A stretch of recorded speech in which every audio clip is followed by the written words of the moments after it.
अरे मैं तैयार हूं मरने के लिए। तुम मारोगे क्या? बोलो, कहां मारोगे बताओ। अरे तुम कहां मारोगे? तुम्हारी गोलियां खत्म हो जाएंगी, मैं जिंदा रहूंगा। आप चेक रिपब्लिक में निखिल गुप्ता बैठा है, लेके आओ ना उसको। कुलभूषण यादव पाकिस्तान में बैठा है, लेके आओ ना। हम सब जेल में गए, मैं कई मर्तबा जेल में गया हूं। ससुराल में इतना नहीं गया जितना जेल को जाने का मुझे मौका मिला। अरे आप अपना ही हाथ काट रहे हैं अपने आप। याद रखिए, आज आप मुस्कुरा रहे हैं, कल यहां पर बैठेंगे कोई और कर देगा काम आपके ऊपर। रेप क्या, रेप सिर्फ महिलाओं का होता है, मर्दों का रेप नहीं होता है क्या? आप हंस रहे हैं, होता है। आपकी हंसी इस बात का इकरार है कि आप जानते हैं किसका हुआ है। कार्ल मार्क्स ने कहा था, sir, history repeats itself first as a tragedy, second as a farce. याद रखिए, जिंदगियां बर्बाद करने का काम आप कर रहे हैं और सबसे बड़ा इसका नुकसान होगा। सर, मैं शुरुआत में इस शेर से आगाज करता हूं अपनी बात का कि हमको शाहों की अदालत से तवक्को तो नहीं, आप कहते हैं तो जंजीर हिला देते हैं। सर, ये 3 फौजदारी के कवानीन खुद मुजरिमाना है। ये जुर्म की रोकथाम से ज्यादा हुकूमतों के जराइम को कानूनी शक्ल देने के लिए बनाए जा रहे हैं। अब तरफे तमाशा यह है सर कि पिछले सेशन में हुकूमत ने मॉडिफाइड जन विश्वास बिल 2023 को, जिसमें 183 प्रोविजंस और 43 कवानीन थे इम्प्रिजनमेंट के, उसको निकालकर फाइन में तब्दील कर दिया। उसमें ड्रग्स एंड कॉस्मेटिक्स एक्ट को भी तरमीम की गई और सजा के बजाय सबस्टैंडर्ड ड्रग्स के लिए आपने फाइन ला लिया। तो मैं ये बोलना चाहूंगा सर कि सबस्टैंडर्ड ड्रग्स के मैन्युफैक्चर के लिए आपने जेल के बजाय फाइन उसमें तब्दील कर दिया तरमीम करके। तो ये जरूरी है बोलना इस ऐवान में कि जन विश्वास के नाम पर आपने इस सबस्टैंडर्ड ड्रग्स से आवाम को खतरे में डाल दिया। अब आप डीक्रिमिनलाइजेशन की बात करते हैं, जहां पर कंपनीज को सजा देना था वहां पर आपने नहीं किया, फाइन में तब्दील कर दिया। और जो खवानीन नॉन वायलेंट क्राइम्स हैं, सेडेशन, डेफेमेशन, उसको आपने इस नए क्रिमिनल लॉ में ला लिया। तो सर, ये बात साफ हो गई कि जन के लिए अविश्वास, धंधे के लिए विश्वास, ये इस हुकूमत का नया मंत्रा है। और लाइटर वेन में अगर मैं कहूं तो जॉन अलिया ने कहा था कि जुर्म में हम कमी करें भी तो क्यों, तुम सजा भी तो कम नहीं करते। सर, आज सच्चाई इस देश में यह है कि सूट पहनने वाला क्राइम से जुर्म से बच जाता है, जेल से बच जाता है। एक खाकी पहनने वाला किसी को करीब से गोली मार सकता है, हथकड़ी पहने हुए मुजरिम को, उसको कुछ नहीं, जवाबदेही नहीं है। सच्चाई हमारे मुल्क में यह है कि इस ऐवान में जिन पर टेररिज्म का चार्ज है वो इस कानून पर वोट डालेंगे कि टेररिज्म क्या है, नहीं है। सर, मुझे ये कहने की इजाजत दीजिए कि अगर आज भगत सिंह को और मोहनदास करमचंद गांधी को ये 3 कवानीन बनाए जाते तो भगत सिंह और मोहनदास करमचंद गांधी कहते कि रोलट एक्ट है, ये 3 कवानीन रोलट एक्ट है। अब हुकूमत को बताना पड़ेगा कि असल मकौले पुत्र कौन है। सर, सच्चाई यह है कि इस मुल्क के गरीब, दलित, मुसलमान, आदिवासी, इनके लिए जिंदगी से बड़ी कोई सजा नहीं है। और क्या जुर्म है पता ही नहीं इनको। सर, अगर हमको रिफॉर्म करना था, इस्लाह करना था, तो हमको उन प्रोविजंस को निकालना था जो हुकूमत और पुलिस को मनमानी करने की इजाजत देती है। हमको वो प्रोविजंस को निकालना था कि जो मंत्रियों को और पुलिस को ये मौका मिल जाता है लोगों को सालों जेल में रखने का, उन पर कोई जुर्म पर साबित नहीं होता। हमको ये करना चाहिए था कि जो प्रोसिक्यूटर होता है वो फैब्रिकेटेड एविडेंस डालकर ताकतवरों को अपनी ताकत की बुनियाद पर उनको छूट दे देता है। हमने वो काम नहीं किया। आज हमारे वतन अजीज भारत में सबसे ज्यादा अंडर ट्रायल अगर कोई है जेलों में तो मुसलमान, दलित, आदिवासी हैं। सर, इनका कन्विक्शन रेट देख लीजिए आप। एनसीआरबी का डेटा है 2017 से 21 का, 20% अंडर ट्रायल मुसलमान है, 16% कन्विक्शन है और मुसलमानों की आबादी 14.2% है। प्रिवेंटिव डिटेंशन यदि जिसको इस्तेमाल किया जाता है जुडिशियल प्रोसेस को सबवर्ट करने के लिए और फेयर ट्रायल को सबवर्ट करने के लिए, आज भारत की जेलों में 30% डेटेन्यूज मुसलमान हैं। उत्तर प्रदेश में 2017 में 33% मुसलमान डेटेन्यूज थे। आज 83.9% उत्तर प्रदेश की जेलों में मुसलमान डेटेन्यूज है। सर, एक और मिसाल दे रहा हूं, सीएसडीएस की रिपोर्ट है, थिंक टैंक है बहुत बड़ा, जो कहता है कि they have found substantial prejudice against Muslim the police force. Bihar, Maharashtra, Uttarakhand, Jharkhand, 2/3 of the surveyed police personnel believe that Muslims were more inclined to violence than members of the communities. ये empirical evidence है. इसी रिपोर्ट में कहा गया कि 35% जिन police के अहदेदारों का सर्वे किया गया, उन्होंने मॉब वायलेंस को नेचुरल करार दिया, खास तौर से उन केसों में जहां पर काउ स्लॉटर होता है. सीजेपीएपी का इन्वेस्टिगेशन रिपोर्ट है सर कि कोविड-19 के दौरान जिन लोगों 25% मुसलमानों का अरेस्ट किया गया था, ये बायसनेस नहीं है तो क्या है. मध्य प्रदेश में मुसलमान 7% के करीब है और 21% मुसलमानों का नाम सर एफआईआर में डाल दिया गया था. सर, प्रोजेक्ट 39 ने, नेशनल लॉ यूनिवर्सिटी ने उन लोगों का सर्वे किया जिन पर सजाए मौत दी गई. हैरत अंगेज बात यह है कि सर 76% बैकवर्ड क्लास, दलित और रिलीजियस माइनॉरिटी से ताल्लुक था. कितने दलित और एसटीज डेथ रो पर हैं सर? महाराष्ट्र में 50%. कितने मध्य प्रदेश में है सजाए मौत के? 36% दलित और आदिवासी. कर्नाटका में 36%, बिहार में 31%, झारखंड में 30%, गुजरात में 19 लोग जो सजाए मौत के इंतजार में हैं, 15 मुसलमान हैं.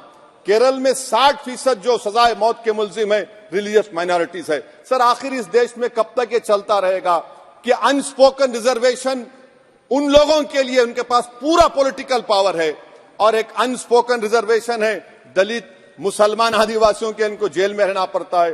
कि आखिर ये कैसे मुमकिन है सर कि आलाजात के जो अक्सरियती तबके के लोग हैं, उनके पास सियासी ताकत है, माशी ताकत है, सोशल ताकत है, और मुसलमान और दलित आदिवासी जेलों में पड़े रहते हैं. अरे अगर आप 3 कानून लाकर इस्लाह कर रहे हैं तो कौन सा इस्लाह है? आप तो ताकतवरों का रिफॉर्म कर रहे हैं, गरीबों को इससे क्या फायदा हो रहा है?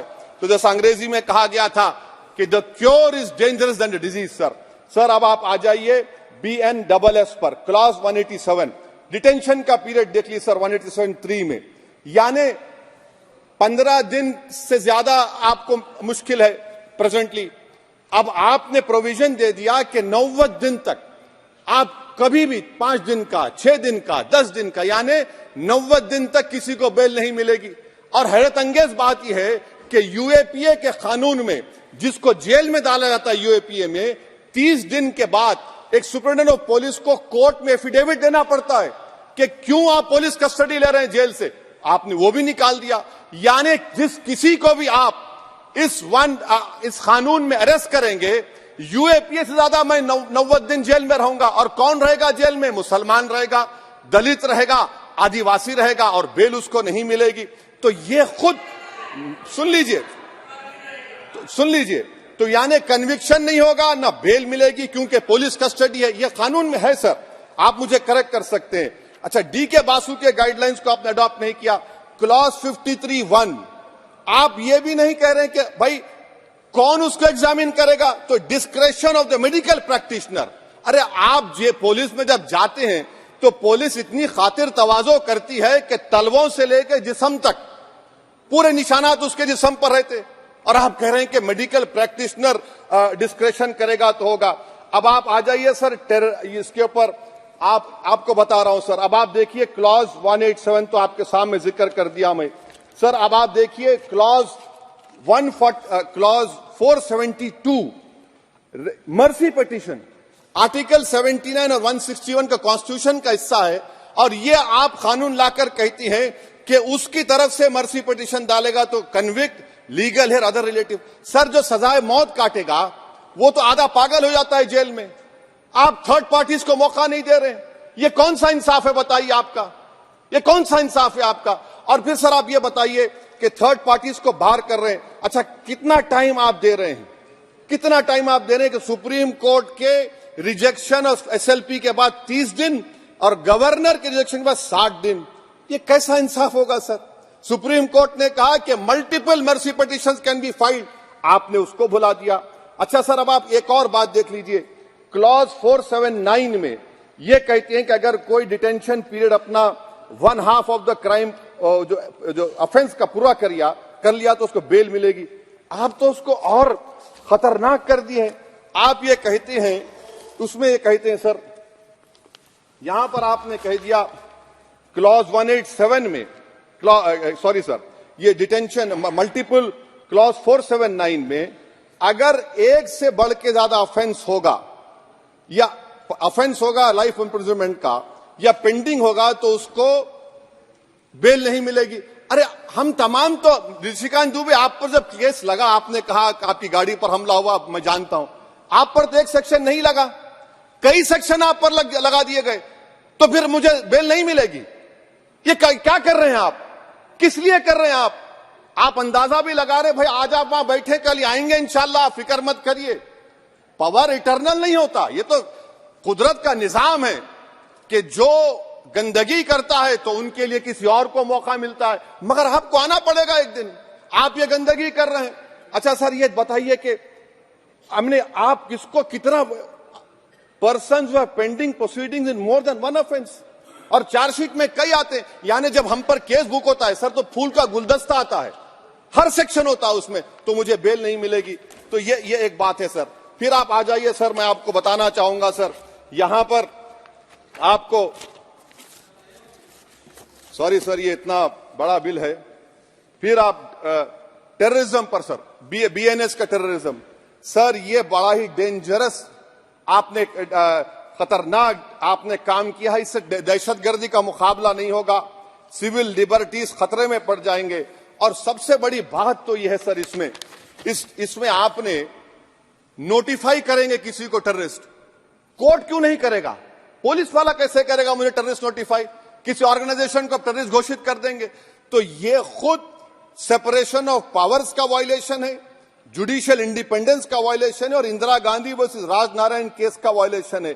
तो ये मोदी सरकार जुडिशरी के पावर्स को छीनकर खुद जज जूरी एग्जीक्यूशन बन रही है। किसी शायर ने बड़ा अच्छा कहा था सर, वही कातिल वही मुखबिर वही मुंसिफ ठहरे। सर, मैंडेटरी वीडियो रिकॉर्डिंग आपने कहा कि जिस जगह पर पीस प्लेस पर सर्च होता है वीडियो रिकॉर्डिंग की, मैं ये कहता हूं कि जब मेरा अरेस्ट होगा वीडियो रिकॉर्डिंग करिए, क्यों नहीं करते आप? जब मेरे घर पर पुलिस आती है वीडियो रिकॉर्डिंग करिए, जो मैं पुलिस को देता हूं उसकी वीडियो रिकॉर्डिंग करिए, विटनेस स्टेटमेंट होगा क्लॉज 183 में, उसका वीडियो रिकॉर्डिंग करिए। क्यों नहीं आप पैसे देते कि हर पुलिस वाले के जिस्म पर एक वीडियो रिकॉर्डर हो, और एक्यूज को मिलना चाहिए, आप नहीं मिलता एक्यूज को। हाँ, आपको नहीं है, मुझे मैं जानता हूं। क्लॉज 250 और 262 सर इनकंसिस्टेंट है। तो क्लॉज 250 में 60 डे टाइम लिमिट है डिस्चार्ज के लिए। अगर एक्यूज को कागज नहीं मिलता है, हम सब जेल में गए, मैं कई मर्तबा जेल में गया हूं, ससुराल में इतना नहीं गया जितना जेल को जाने का मुझे मौका मिला, चाहे कांग्रेस की तेलुगु देशम की हुकूमत रही है। सर, कुछ लोग क्लॉज 262 है, क्लॉज 262 में डिस्चार्ज एप्लीकेशन है, वो फ्रेमिंग ऑफ चार्जेस के बाद डाल सकते हैं। ये it defeats the purpose. What is the discharge application which is to prevent police from using delay tactics? Discharge always precedes framing of charges. आप मैं उस वक्त तक डिस्चार्ज नहीं डाल सकता जब तक कि वो नहीं होगा। अच्छा, क्लॉज 251 263 देखिए sir, time limit for framing of charges in cases of session trials 60 days of first framing charges, warrant charges should be 90 days। मगर आपने क्या किया, होशियारी देखिए, बर्बाद करने का कहानी। 193(9) डाल दिया आपने, Can it prescribes a 90-day time limit for further investigation? For further investigation, what will happen when supplementary charge sheet are put? Will the accused be acquitted? क्या मुझे छोड़ देंगे आप? क्या कोई time light? This is a dead letter. यानी आप तो पूरे का पूरा सिविल राइट्स लिबर्टीज बोलिए सब छीन ले रहे। अच्छा सर, इसमें आपने लिंचिंग का एक कानून बनाया बीएनएस में, सेक्ट क्लॉज 103 में। अब आप इसमें देखिए सर, लिंचिंग कब हो सकता है? जब आप ये बताएंगे कि ये पर्सनल बिलीफ पर मारा गया, किसी को जेंडर पर मारा गया, कास्ट पर मारा गया। सर, आप तो एक्यूज को तो मौका दे रहे हैं छोड़ने के लिए, आप तो एक्यूज को मौका दे रहे हैं। अच्छा, पर्सनल बिलीफ में रिलीजन क्यों नहीं लिखते भैया आप? इन तीनों कानून में रिलीजन इस्तेमाल किया गया, पर्सनल बिलीफ में रिलीजन नहीं आता। अच्छा सर, आप ये भी देख लीजिए कि 190 में अनलॉफुल असेंबली है, 5 और मोर एक्टिंग टुगेदर। फिर ये क्यों कर रहे हैं आप? 5 मिलकर भी मर्डर करेंगे तो एक 103 भी तो आपने कर दिया। तो इनका यानी ये तो इसका अनलॉफुल एक्टिंग टुगेदर है। अच्छा सर, मैं आपको बताना चाहूंगा, आपके ये बीएनएस का 172(2) आप देखिए कि पेटी केसेस में when the occasion is passed, किसका मतलब क्या है? व्हेन द अकेजन होगा क्या सर? अब आप हम चुनाव लड़ते तो जो हमारा जो पार्टी अपोजिंग रहती वो कहती कि अब इनके 25 लोगों को 50 लोगों को गिरफ्तार कर लो, गिरफ्तार कर लेते मेरे बूथ के एजेंट्स को, और बोल रहे व्हेन, उसमें आप लिखे क्या है? When the occasion is passed, माने पास हो जाएगा पोलिंग के 5 बजे छोड़ देंगे। अरे आप अपना ही हाथ काट रहे हैं अपने आप, याद रखिए। आज आप मुस्कुरा रहे हैं, कल यहां पर बैठेंगे कोई और कर देगा काम आपके ऊपर। अच्छा रेप सर, रेप क्या? रेप सिर्फ महिलाओं का होता है, मर्दों का रेप नहीं होता है क्या? आपका प्रोविजन नहीं है क्या? स्टॉकिंग नहीं होती है मर्दों की? अच्छा जस्ट होता है सर, आप हंस रहे हैं, होता है, होता है। आपकी हंसी इस बात का इकरार है कि आप जानते हैं किसका हुआ है। तो justice JS Verma sir, justice JS Verma का जेंडर न्यूट्रल बनाइए। अच्छा क्लॉज 69 को, क्लॉज 69 लव जिहाद आ गया, देखिए सर, क्लॉज 6 लव जिहाद आ गया, उसमें बियॉन्ड रीजनेबल डाउट प्रूव ही नहीं कर पाएंगे आप। अब उसमें क्या बताना पड़ेगा? सप्रेसिंग आइडेंटिटी, यानी अगर कोई महिला मोनू मानेसर चोमू चंडीगढ़ से इश्क करती है, बाद में उसको मालूम होता है कि वो मानेसर का नहीं है, चंडीगढ़ का नहीं है, तो क्या क्लॉज 69 एक्शन में आएगा? आप बताइए कि अच्छा अगर कोई ये कहेगा कि मेरा नाम कुछ नाम है, कई कुछ नाम होता है जो कॉमन नाम होता है मुसलमानों में, दीगर मज़ाहिब में, तो क्या वो सेक्शन अप्लाई होगा? ये क्या आप कर रहे हैं? अच्छा आपने अडल्ट्री को निकाल दिया, आपने होमोसेक्सुअलिटी को निकाल दिया, तो ये कंसेंशुअल सेक्सुअल रिलेशन जो 18-20 साल के ऊपर के लोगों में करते हैं, मैं इसका खिलाफ जरूर हूं मजहबी एतबार से, मगर आप क्यों उनकी ऑटोनॉमी को रोकना चाहते हैं? अच्छा सर, सेक्शन क्लॉज 1093 बीएनएस का, आपको it does not require knowledge और intention part of person facility commission of organise crime. ये मैं 5 मिनट दीजिए सर। सर बीएनएस का आप सेडेशन पर देख लिए, सेडेशन को आपने दोबारा ला लिया, लफ्ज सेडेशन इस्तेमाल नहीं किया आपने। 3 साल से 7 साल आपने सुप्रीम कोर्ट को अंडरटेकिंग दी थी कि प्रोविजन नहीं लाया जाएगा।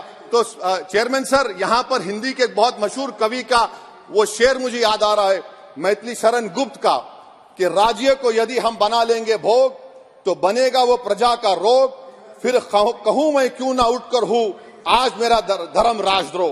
कार्ल मार्क्स ने कहा था sir, history repeats itself first as a tragedy, second as a farce.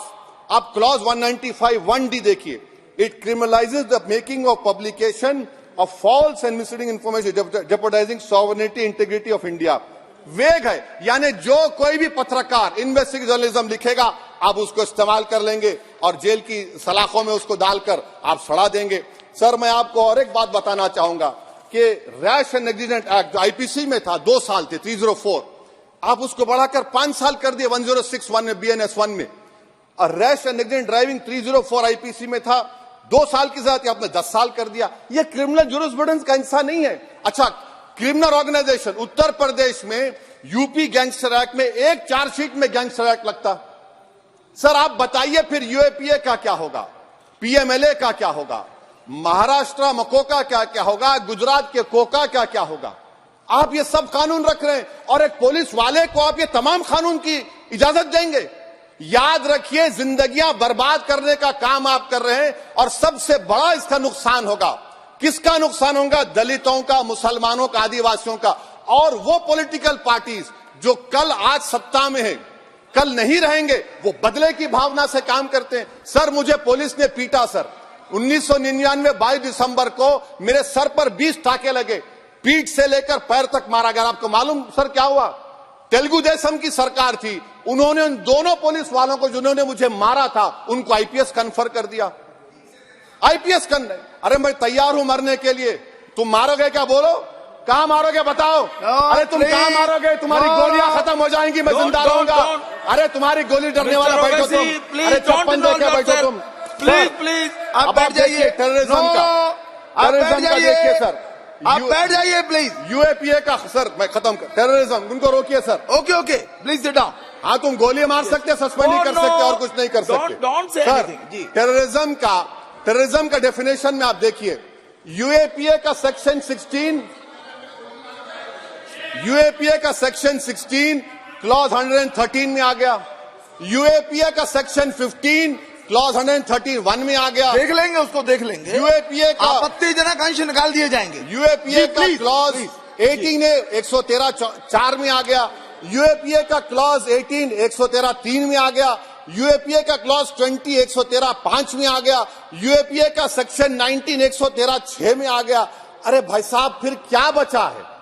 आप यूएपीए से, मकोका से, गुजरात कोका से पीएमएलए सब ला लिए। तो स्पीकर सर, मैं अपनी बात को खत्म करने से पहले मैं उम्मीद कर रहा था कि मैंने वजीर दाखिला का एक स्टेटमेंट सुना था अमित शाह साहब का कि जब गुजरात के होम मिनिस्टर थे तो उन पर जुल्म किया गया, उनको दबाया गया। मगर हम ये समझ रहे थे कि जिस शख्स पर नाइंसाफी हुई है, जो वो क्लेम कर रहे हैं, तो कम से कम वो दूसरों से नाइंसाफी तो नहीं करेंगे। आप क्या कर रहे हैं? अरे ऐसे हजारों लोग हैं जिन पर जुल्म हो रहा है, ना उनके पास दलील है, ना उनके पास वकील है, ना उनके पास आजादी है। तो ये तीन सर मैं आखिर एक लव ये तीनों कवानीन हमारे मुल्क की जमहूरियत के लिए, इन गरीब तबकात के लिए नुकसानदेह साबित होगा। और ये सरकार को मैं चार्ज दे रहा हूं, आप चेक रिपब्लिक में निखिल गुप्ता बैठा है, लेके आओ ना उसको। कुलभूषण यादव पाकिस्तान में बैठा है, लेके आओ ना। कतर में हमारे फौजी बैठे, लेके आओ ना उनको। अरे कहां तुम्हारी देशभक्ति है? अरे निखिल गुप्ता को लाओ, इस कानून में इस्तेमाल करो, मगर वो नहीं बोले।